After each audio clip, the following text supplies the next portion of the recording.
a gente falou de rentabilidade e dos índices de rentabilidade e agora a gente vai falar dos índices de giro, que também são super importantes. A gente viu que o giro ele está composto dentro dos índices de rentabilidade. Por quê? Quanto maior o giro da empresa, dos ativos, mais rentabilidade ela vai ter, mais retorno. Então aqui a gente vê o giro dos ativos, o giro do estoque e o giro do ativo imobilizado, que são os equipamentos, as instalações da empresa empregados na operação. Então aqui o giro dos ativos a gente calcula da receita líquida do ano sobre o ativo total que está no balanço. O giro do estoque a gente pega a receita líquida do ano dividido pelo estoque médio, final mais inicial, dividido por 2.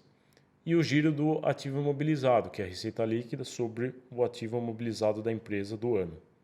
Tá? Então a gente calculando isso aqui, a gente chega nesses índices aqui que a gente viu até nos índices de rentabilidade.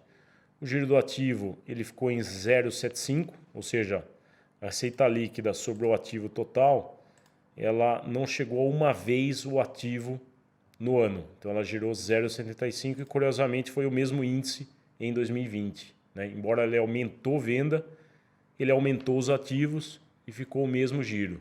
Né? O giro do estoque, a gente já vê aqui que ele era de 7,6 vezes no ano. Ele girava 7,6 vezes o estoque no ano.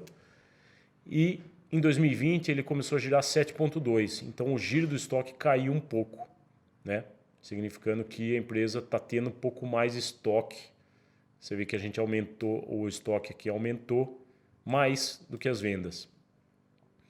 E em 2019 e 20 a gente também fez a conta do giro do ativo imobilizado do período. Então teve um aumento de ativo imobilizado, teve aumento de receita, mas o giro do ativo imobilizado também aumentou. Então isso é bom para a empresa, que ela tem mais giro de ativo imobilizado. Agora a gente vai entrar nos índices de liquidez.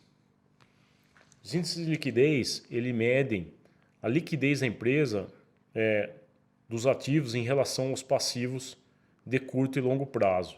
Então os índices aqui que a gente vai falar são a liquidez corrente, a liquidez imediata, a liquidez seca e a liquidez geral. Que é isso, pessoal? Então a gente vai calcular isso aqui também e mostrar como isso se dá.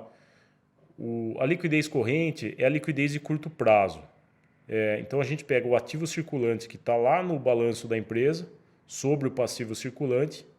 Tá? Então a gente vai chegar num índice. Se esse índice for maior que 1, por exemplo, significa que ele tem mais ativos a receber do que a pagar no curto prazo. Né? Então, importante a gente ver isso. Liquidez imediata, que esse é de curtíssimo prazo. A gente vai ver quanto a empresa tem de caixa e aplicações, mediante as obrigações dela, sobre o passivo ou os passivos a pagar de curto prazo, passivo circulante. Então, esse de curtíssimo prazo. A liquidez seca, a gente subtrai o estoque dessa conta de ativo circulante sobre o passivo, tá? Para a gente ver o que tem de liquidez realmente em dinheiro, vamos dizer assim, né? E não em produtos. E a liquidez geral, que soma também o não circulante, o ativo não circulante, o passivo não circulante. Então já é uma liquidez mais de longo prazo. Então, calculando isso aqui, a gente chega aqui nos índices de liquidez. Então, em 2019 e 2020, a gente trouxe o ativo circulante, passivo circulante. Você vê que era de 2 vezes. Então, a M. Dias Branco tem 2 vezes o ativo em relação ao passivo e aumentou para 2,37 em 2020. Isso significa que a empresa está aumentando sua liquidez de curto prazo, que isso é positivo.